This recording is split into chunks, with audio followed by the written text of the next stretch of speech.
कि 90% जनता जो लॉकडाउन की है वो मुख्यमंत्री से पूरी तरह तंग है, असंतुष्ट है और 27 का इंतजार कर रही है बड़ी बेसब्री से। मैं फिर कहूँगा कि आप कुछ विषय ऐसे ले रहे हैं, आपको इस बात का गर्व होना चाहिए कि जब पिछली बार भारतीय जनता पार्टी की सरकार थी, भाजपा ने ओबीसी को काफ़ी जगह टिकटें देती है भाजपा, और जीत कर भी आते हैं।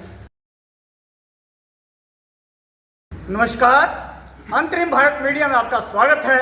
मैं हेमंत राणा आज लेकर चल रहा हूं मैं आपको भाजपा ओबीसी सेल के महामंत्री तिलक पटाकू जी हमारे बीच आज नादौन पधारे हैं। जानेंगे उनसे हम भाजपा की पूरी कार्य प्रणाली के बारे में, किस तरीके से वो इसको मैनेज कर पा रहे हैं और किस तरीके से इनकी कार्य प्रणाली आगे चलने वाली है, किस तरीके से आगे आने वाले इलेक्शन में ये लोग तैयारी कर रहे हैं। सारी की सारी बातें जानने के लिए हमारे बीच में है तिलक पटाकू जी, जो कि महामंत्री प्रदेश ओबीसी सेल के हैं। तो नमस्कार सर। नमस्कार जी। तो पटाकू जी, कोशिश करेंगे हम आपसे जानने की कि किस तरीके से ओबीसी सेल में आज बीजेपी के लिए आप कार्य कर रहे हैं और कैसे आज आपका नादौन आगमन हुआ है। मैं हमीरपुर संसदीय क्षेत्र के लिए प्रवास पे था और पिछले एक हफ्ते से हमीरपुर में डटा हुआ हूँ। मैंने 9 मंडलों का प्रवास कर लिया और 9 मंडलों के प्रवास में हमने भारतीय जनता पार्टी के अंदर ओबीसी मोर्चा को बड़े प्रभावी ढंग से काम करने के लिए प्रेरित किया और मोर्चा अपने पूरे जोर शोर से 1 बूथ 5 ओबीसी बनाने के कार्यक्रम में, जो कि हमारे सम्माननीय प्रदेशाध्यक्ष मोर्चा के श्री रामलोक धरोटिया जी द्वारा हमें दिशा निर्देश दिए गए थे, उसमें हमने काम किया। आज आपका नादौन में आना हुआ है, तो किस तरीके से नादौन में आपने कार्य किया है। नादौन के हमने दोनों मंडलों की बैठकें की, गलोड़ और नादौन की, जो कि बहुत सफल हुई और कार्यकर्ताओं में बहुत उत्साह था। और आने वाले विधानसभा चुनावों के लिए कार्यकर्ता बड़े उत्सुक हैं कि कांग्रेस सरकार की विदाई बिल्कुल तय है और भाजपा का प्रत्याशी नादौन से बड़े बहुमत से जीतेगा। इस चीज़ का जोश हमने लोगों के अंदर देखा है और सबसे बड़ी बात यह है कि ये मुख्यमंत्री जी का गृह क्षेत्र है, उनकी अपनी विधानसभा है, परंतु लोगों में रोष इतना है कि मुझे तो ये देखकर और सुनकर आश्चर्य लग रहा था कि 90% जनता जो नादौन की है वो मुख्यमंत्री से पूरी तरह तंग है, असंतुष्ट है और 27 का इंतजार कर रही है बड़ी बेसब्री से। बहुत बड़ा आंकड़ा पटाकू जी ने दिया है कि 90% जनता जो है प्रदेश के मुख्यमंत्री, कह सकता हूं मैं कि नादौन विधानसभा से जो विधायक भी हैं उनके खिलाफ है। बड़ी बात है और बड़ा आंकड़ा है। तो पटाकू जी, किस बेस पे, किस आधार पे आप ये बात कहते हैं, क्योंकि ओबीसी सेल ज़्यादातर यहाँ पर नादौन का जो है वो कांग्रेस के साथ चलता है, तो उसके विमुख होने के कारण क्या है। सबसे बड़ी बात यह है कि नादौन में मुख्यमंत्री के चुनिंदा लोग काम कर रहे हैं, आम जनता उनसे ना ढंग से मिल पाती है, ना आम जनता के काम हो रहे हैं। और दूसरा सबसे बड़ी बात यह है कि ओबीसी समुदाय को सिर्फ वोट बैंक तक ही सीमित रखा गया, इसलिए समुदाय पूरी तरह से असंतुष्ट है। अगर भारतीय जनता पार्टी के पास अगर झुकाव बन रहा है समुदाय का और हम प्रेरित कर रहे हैं, तो बीच में आवाज़ भी उठी है कि अगर ओबीसी समुदाय से कोई व्यक्ति भारतीय जनता पार्टी किसी व्यक्ति को या किसी भी व्यक्ति को यहाँ से कमल का फूल थमाती है तो उसकी जीत निश्चित है। और समुदाय पूरी तरह से मोदी जी की नीतियों से संतुष्ट है और प्रदेश सरकार से त्रस्त है। और एक बात तो लोगों के अंदर ये निराशा है कि जो सुक्खू जी ने बोला था कि मैं हिमाचल के अंदर 90% हिंदुओं को हराकर सरकार बनाई है, इसलिए लोग बहुत नाराज हैं। पटाकू जी, हर एक जगह पे आप मुद्दा लेकर के आ जाते हैं, हिंदू हिंदू हिंदू, अच्छी बात है, लेकिन कहने का मतलब ये है कि किस तरीके से आप ये कह सकते हैं कि भाजपा जो है ओबीसी को रिझाने में कामयाब हुई है। देखिए जी, इसका सबसे मूल मंत्र ये है कि आज मेरे जैसा आम व्यक्ति और रामलोक धनोटिया जी जैसा व्यक्ति जो आज प्रदेश में ओबीसी मोर्चा का प्रतिनिधित्व कर रहा है, हमारे बीच में भाई हुकुम सिंह बैस जी बैठे हुए हैं, ओबीसी से हैं, प्रदेश कार्यकारिणी में हैं और 100 लोगों के बीच स्थान बनाना कोई मामूली बात नहीं है। यही सबसे बड़ा एजेंडा है। कितने प्रतिशत ओबीसी को आज जनरल कैटेगरी में भाजपा ने टिकटें दी हैं? भाजपा ने ओबीसी को काफ़ी जगह टिकटें देती है भाजपा, और जीत कर भी आते हैं। और इसमें सबसे बड़ी बात यह है कि ओबीसी समुदाय को खुशी भी होती है कि भाजपा मंत्री भी 2-2 बनाती रही है। रमेश धवाला जी बनते रहे हैं, शाहपुर से सरवीन चौधरी जी बनती रही हैं, अपने सुखराम चौधरी जी पांवटा साहब से बने हैं। तो एक सरकार में एक साथ 2-2, 3-3 मंत्री होना, और सबसे बड़ी गर्व की बात ये थी कि हमारे जो प्रदेश के इस वक्त मोर्चा के अध्यक्ष हैं रामलोक धनोटिया जी, वो भाजपा सरकार में ओबीसी कमीशन के चेयरमैन, पहले चेयरमैन बने। नहीं तो यहाँ पर रिटायर्ड जजेस को लगाया जाता था। इससे बड़ा मान सम्मान और क्या हो सकता है ओबीसी समुदाय का।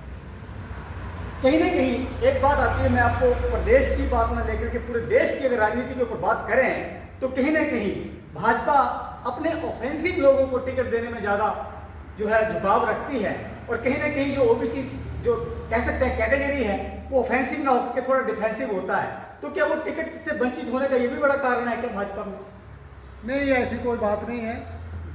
ओबीसी समुदाय काफ़ी समय से भाजपा के साथ रहा है, और भाजपा ही एक ऐसी मात्र पार्टी है जो ओबीसी समुदाय की बात सुन रही है और सुनेगी। हमें इस चीज़ की पूर्ण आशा भी है, और हमारा शीर्ष नेतृत्व अब ओबीसी समुदाय को अपने साथ जोर शोर से लेकर चलने के लिए पूरी तरह तत्पर रहता है। और हमें जो आज मान सम्मान मिला है वो भाजपा की ही देन है। इसलिए भाजपा में अब लोगों को लगना लगा, ओबीसी समुदाय को, कि हमारा जो हित है वो भाजपा के साथ है। और जो ओबीसी समुदाय की मांगे हैं, जैसे कि 93 संशोधन की बात होती है, तो इसके अमेंडमेंट के साथ ही हम जो ओबीसी सुप्रीम कोर्ट की गाइडलाइन है, तो हमारा तो आने वाले चुनावों में भाजपा के अंदर इस बात को हम घोषणा पत्र में डलवाएंगे, और हमें आशा है कि हमारा पार्टी जो है इस बात को मानेगी और ओबीसी समुदाय की मांगों को लागू करेगी। आपकी एक बात निकल करके आई कि इस बार यदि नदौन में मुख्यमंत्री के मुकाबले यदि किसी ओबीसी को टिकट दी जाती है तो शायद बीजेपी बहुत अच्छे जो परिणाम देने वाली है। तो क्या आपकी जो फाइट है इसमें कि क्या आप चाहते हैं कि इसमें कि ओबीसी को टिकट मिले? ये फैसला पार्टी स्तर पर किया जाता है, और अगर पार्टी को लगता है कि ओबीसी समुदाय यहाँ से सीट निकाल सकता है तो पार्टी हित में जाएगा ये फैसला, और वो उम्मीदवार बहुमत से मेरे ख्याल से जीत कर बाहर निकलेगा। और यदि ओबीसी को टिकट ना मिले तो क्या कंडीशन रहेगी? पार्टी के साथ चलेंगे, पार्टी के लोग, और पार्टी के लिए कार्य करेंगे। यही अंदर से लोगों के साथ मेलना जब हुआ तो उनकी आवाज़ आई है। इसके बाद हम आपका कमल के फूल के साथ चलेंगे, पार्टी जिसे टिकट देगी हम उसके साथ हैं। इसके बाद आगामी जो आपका दौरा है, कहाँ तक आप आगे जो है जाने वाले हैं, किस तरीके से आप कार्य को? अभी आज मेरा ये प्रवास यही नदौन से ही समाप्त हो रहा है, और आगे का प्रवास हम बनाएंगे। इसके बाद मैं पालमपुर ज़िला में जाने वाला हूँ। 1-2 दिन में मेरा प्रवास वहाँ से शुरू होगा पालमपुर ज़िला का, और अगले हफ्ते तक मैं फिर हमीरपुर संसदीय क्षेत्र में आऊँगा।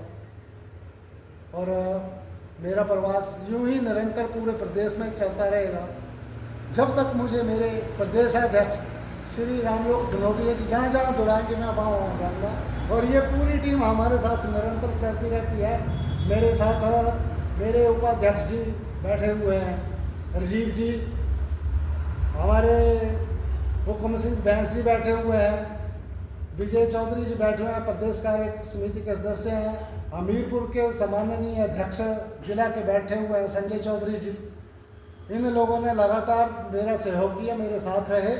और हमारे जिला के प्रवक्ता भाई वीरेंद्र कुक्कू जी बैठे हुए हैं, इनका सभी का हमें सहयोग मिला। और मैं आज अपने इस हमीरपुर जिला के प्रवास को समापन करके जा रहा हूँ, बड़ी खुशी से जा रहा हूँ, बड़े गर्व के साथ सीना चौड़ा करके जा रहा हूँ कि हमारे ओबीसी मोर्चे ने हमारा पूरा साथ दिया। हमारे बीच में कह सकता हूं ओबीसी के प्रोधा भाजपा के जो हैं माने हुए एक स्तंभ है, वो भी हमारे बीच हैं, हुकुम सिंह बैस जी। उनसे बात ना करें तो कहीं ना कहीं ये पूरा का पूरा साक्षात्कार ही अधूरा रहेगा। तो हुकुम जी, बहुत बहुत आपका स्वागत है अंतरिम भारत मीडिया में। और मैं आपसे जानना चाहूँगा कि किस तरीके से आप देखते हैं, क्योंकि पहले बागडोर आपके हाथों में ही हुआ करती थी और अब जो है कहीं ना कहीं पटाखू जी भी बीच में एंट्री किए हुए हैं, अच्छी बात है। तो किस तरीके से आप देखते हैं कि किस तरीके से चलना चाहिए? क्या पटाखू जी उन सारी बातों को लेकर के चल रहे हैं जिस तरीके से जो कमी आपके सामने आती थी, क्योंकि ओबीसी सेल को आपने बड़े अच्छे रखा है? बिल्कुल, आपका प्रश्न बहुत बढ़िया है। भारतीय जनता पार्टी हिमाचल प्रदेश ने इस बार बहुत सोच समझ के सब मोर्चों पे बहुत एक्सपीरियंस वाले कार्यकर्ता लगाए हैं। आपका विषय है कि हमीरपुर जिले का, बिल्कुल निश्चिंत रहें आप। भारतीय जनता पार्टी ओबीसी का विशेष ध्यान रखती है और रखेगी। माननीय मोदी जी जब से प्रधानमंत्री बने हैं देश में, उसके बाद आप बिल्कुल यकीन करें कि 90% से ज़्यादा लोग पूरे राष्ट्र के निम्न प्रांतों में अगर सबसे ज़्यादा कोई अच्छा योगदान रहा है तो ओबीसी समाज का ही रहा है। अब बात करता हूँ विशेष अनुदान की। लगभग हमारे 95,000 से ज़्यादा वोटर यहाँ हैं और आपको ये बहुत खुशी होगी कि हम 30,000 के करीब मात्र नदौन विधानसभा में ओबीसी के लोग हैं।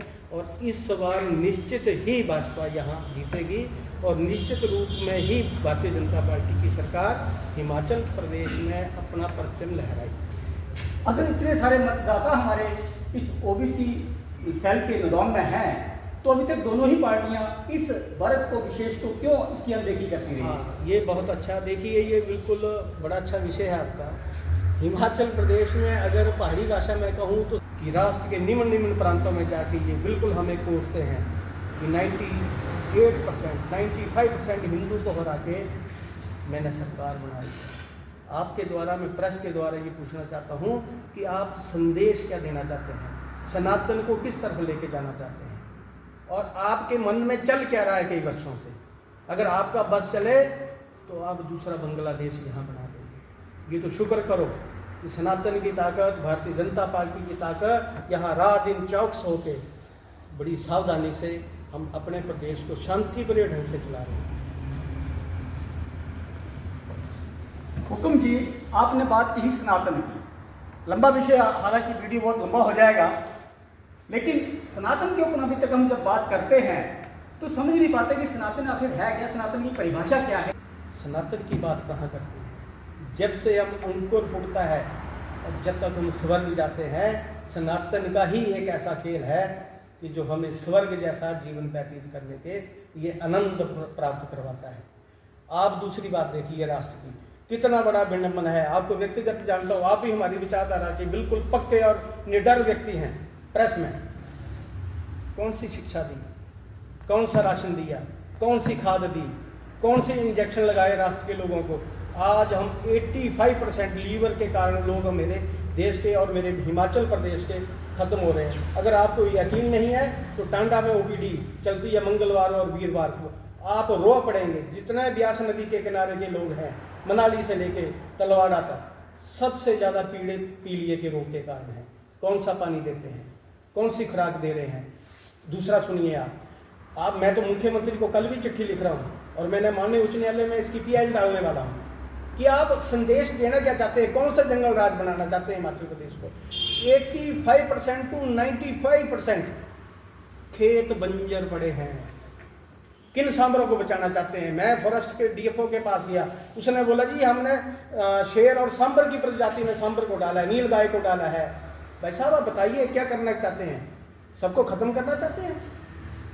जब तक मैंने चिट्ठी भी लिखी थी जब सरकार बनी थी कि आप राष्ट्र के पहले मुख्यमंत्री होंगे जो किसान को दोबारा खेत में लेके जाएंगे। और आपको बहुत मेरा साधुवाद रहेगा कि हमें काम में लगाओ ताकि हम प्राकृतिक खेती के द्वारा शुद्ध भोजन ले सकें, अपना जीवन मजे से जी सकें।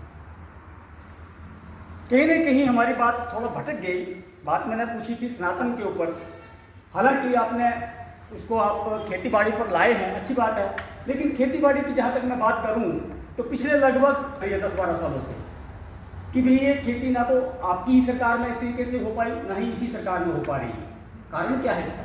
देखिए, मैं फिर कहूँगा कि आप कुछ विषय ऐसे ले रहे हैं, आपको इस बात का गर्व होना चाहिए कि जब पिछली बार भारतीय जनता पार्टी की सरकार थी, पूरे राष्ट्र में एक उदाहरण है हिमाचल प्रदेश, जिसने गौ माता के लिए सेंचुरियाँ बनाई और गौ माता की रक्षा के लिए गांव-गांव में वेटरनरी और विभाग लगाए।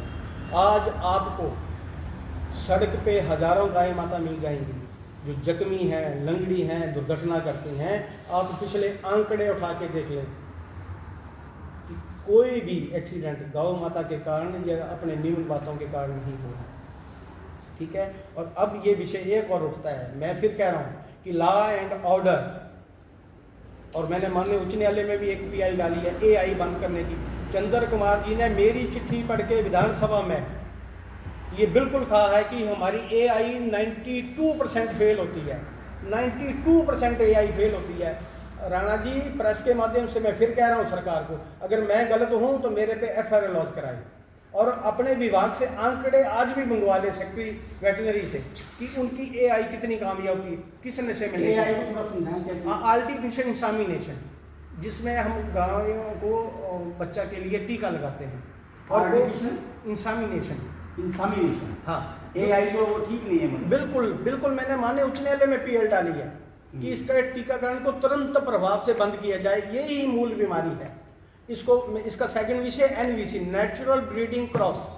जैसे गौशाला में हम 700 रुपया दे रहे हैं, उसमें मेरा अकेले का बहुत ज़्यादा योगदान है। 500 देते थे, मैंने ये बोला है कि 700 की जगह आप 1500 दो। जिन गौशालाओं में बुल रखे जाएंगे क्रॉसिंग के लिए, उनको 4500 रुपया दिया जाए। जो किसान 2 बैल एनवीसी के लिए रखता है, उसको 7000 रुपया प्रति माह दिया जाए। आपकी समस्या, गौ माता की समस्या विदिन 4 महीने में खत्म हो जाएगी। नसबंदी आज तक इस सरकार ने कोई नहीं कराई। किस चीज़ की नसबंदी? आज जो हमारे बैल सड़कों पे घूमते हैं, वेटनरी विभाग अब 90% से ज़्यादा प्रदेश के हर गांव में है। इनसे काम क्या लेते हैं, मुझे एक बार तो बता दें।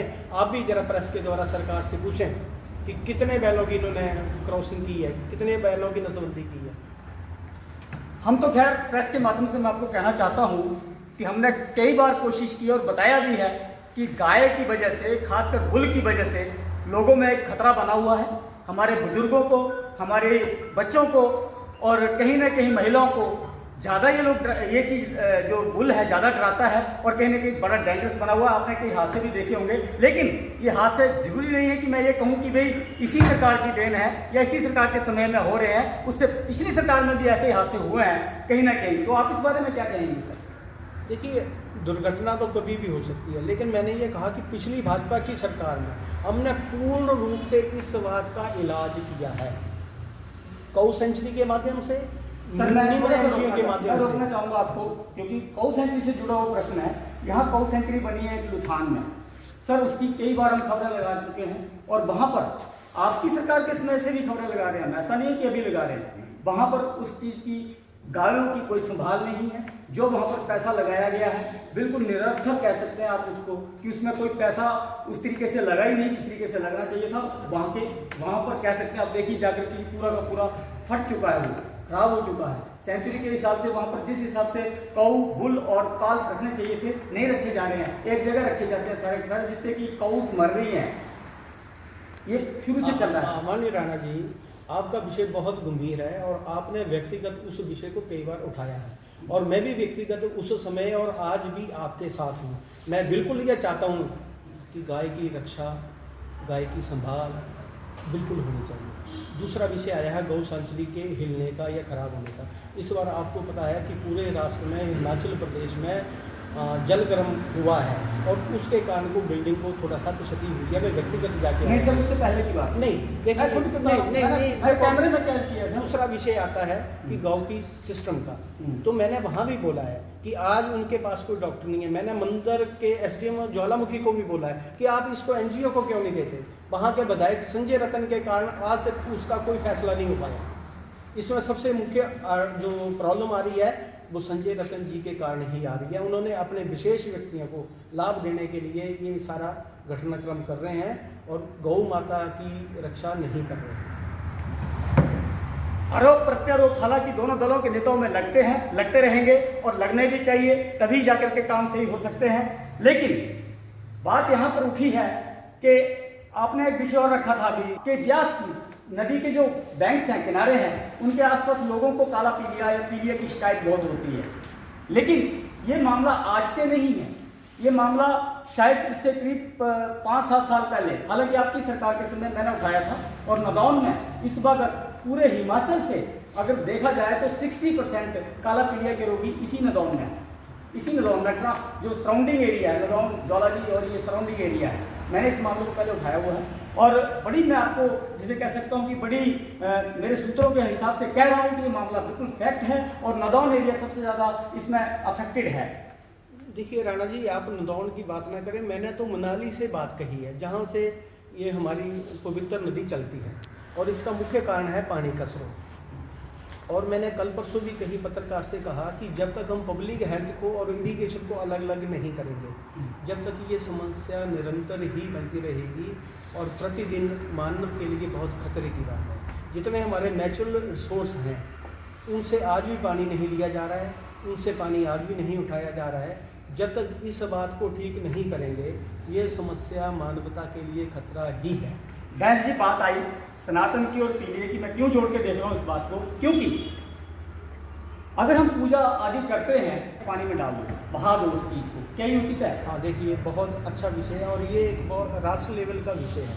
आपको ये बड़ी प्रसन्नता होगी, पिछली बार महाकुंभ हुआ और करोड़ों लोग उस महाकुंभ में आए और इसका उदाहरण आप ब्यास नदी में भी आज जाके देखें कि आज आपको समाज में इतनी जागृति आ गई है कि शून्य मात्रा भी नदी में कोई पॉलीथीन, साबुन, दूसरी तीसरी चीज़ें नहीं मिलाते हैं। अभी मेरा एक हफ्ता पहले विषय आया कि जो नदौन के सभी स्टेशन ब्यास नदी के ऊपर हैं, तो मैंने बड़े अधिकारी को बोला है कि उसको तुरंत प्रभाव से बंद किया जाए। जितना भी गाड़ियों का गंदा पानी है, ये पॉलीथीन के या पेस्टिसाइड्स का पानी है या आर्टिफिशियल कुछ चीज़ें हैं, उनको तुरंत प्रभाव से बंद किया जाए। मेरी एक्शन साहब से भी, पोल्यूशन वाले से भी बात हुई है कि इसको हम जल्दी ही बंद करवाएंगे। और मुख्यमंत्री से भी मेरी विशेष प्रार्थना है कि इन बातों पे विशेष ध्यान रखें। कुछ लोगों के कारण, जैसे आजकल विक्रमादित्य जी कह रहे हैं, मैं भी उनका समर्थन करता हूं कि कुछ अधिकारियों के कारण आप सरकार का और प्रदेश का नुकसान ना करें, मानवीय की चिंता करें। और ये जो छोटे छोटे संकट हैं, छोटी छोटी जो एक राजनीति से ऊपर की बातें हैं, उनका ध्यान रखें ताकि समाज का कल्याण हो और मानव के लिए रक्षा हो। बैंस जी ने बातों को खुल के रखा है। हालांकि कुछ मुद्दे अभी भी जो गौण रह गए हैं, कोशिश करेंगे हम इनको फिर खुल देंगे, लेकिन तब तक के लिए धन्यवाद सही। अंतरिम भारत मीडिया के लिए मैं हेमंत राणा, नदौन से।